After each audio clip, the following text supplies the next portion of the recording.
Alright YouTube, about halfway through day 3, I'm taking a break. Batteries need charging, good as time as any. So here's where we're at. ABS pump switched. These lines are switched. I don't like how these are touching. I'm going to see if I can't get a spacer, because short term that shouldn't be a problem, but long term that can kind of vibrate and might be an issue. Brake booster and master cylinder is switched. And as you can see, I'm currently working on the harness. The front engine bay harness, which goes from here for the passenger lights, bulbs, and all that, and the ABS pump there. Look at those connections, that's bizarre. It's like 5, 6 different little connectors.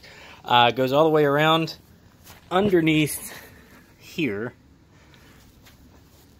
along the bottom of the radiator support. This is for one of the radiator fans. This is for the other radiator fan. Oh, by the way, I got kitty litter. Yeehaw! Connected the horns up. Now right here, the intake temperature sensor is right there. Or not intake temperature, excuse me. The outside air temperature sensor is right there. Snakes back here, connected the grounds. I've also removed the transmission lines, which will go right here. And then they'll also go underneath. Comes through this little hole right there and into the fuse box. From the fuse box, this wiring goes up here for the alternator, and then it goes back for the starter, battery connections, and what's that other one? No, that's just starter. Okay. What else? After it goes through that, what's left of that harness goes in, snakes into the middle of the A-pillar here. This, again, the yellow wiring is airbags always. This is the cable for the hood latch, and then it goes in here.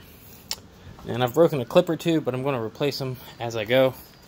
And here's the fun part. So, you can't see it because I've already covered it up, but way back there, you can't see it a bit. That's the one that came in. It's going to start getting attached to this other harness.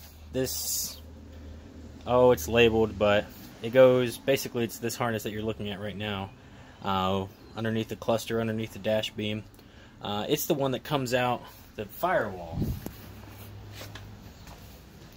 It's what all this stuff is. Now that hole is for the air conditioning, not the condenser, evaporator. So that's ready to go, basically. These two are done. I need to start snaking these through and matching them up to where they were. Why do you not want to stay there now? Okay. By the way, it was listed as different, but this proportioning valve right here, oh, I didn't connect it up. Whoops. That gives me something to do. That proportioning valve list is different on the VDC models. I went ahead and changed it, and like I said, I want to work on these clips a little, because these brake lines just are a little bit too rubby together. That's a very technical term. You can see the VIN. Not a lot of people see that one. Ooh, everybody knows my VIN now. Or the wife's VIN. Ha. Ha ha ha! Coming along. So, again, this is about midway through day 3.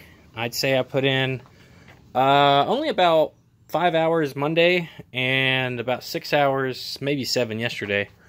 I've still got a little bit left in me. I wanted to pace myself more than anything, because with a project this large, I don't want to get burned out and have this be the car. Because, again, I'm trying to do all this in a week. But, what else? The airbox is changed out. I can actually probably put this fender back on, but until I start the car, I'm going to leave it off in case, God forbid, something happens. This needs to be come off and replaced. That doesn't match up. That's part of the original Baja. What else? Yeah, you can see everything switched over. The shifter linkage down there matched up.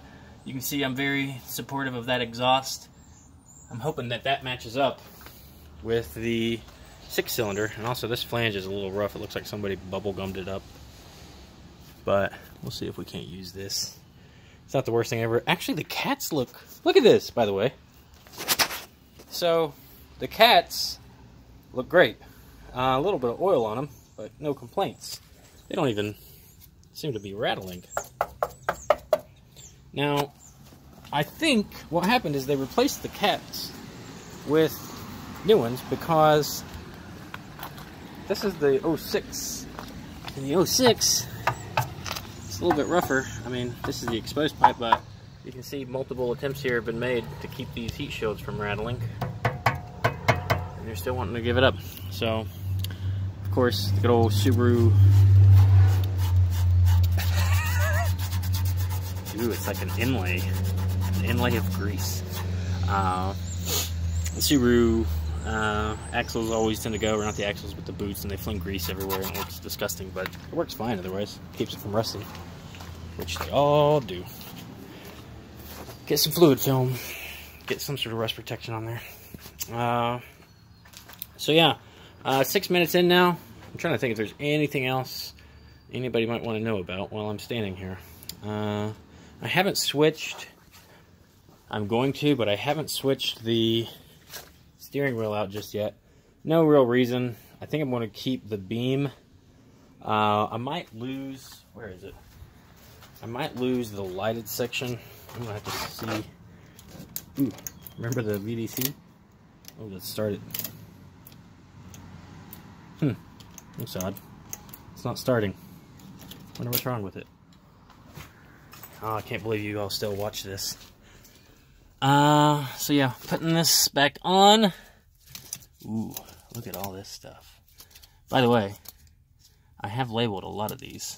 You can see some of my labeling when I took it off. Like I said, the shifter lined up.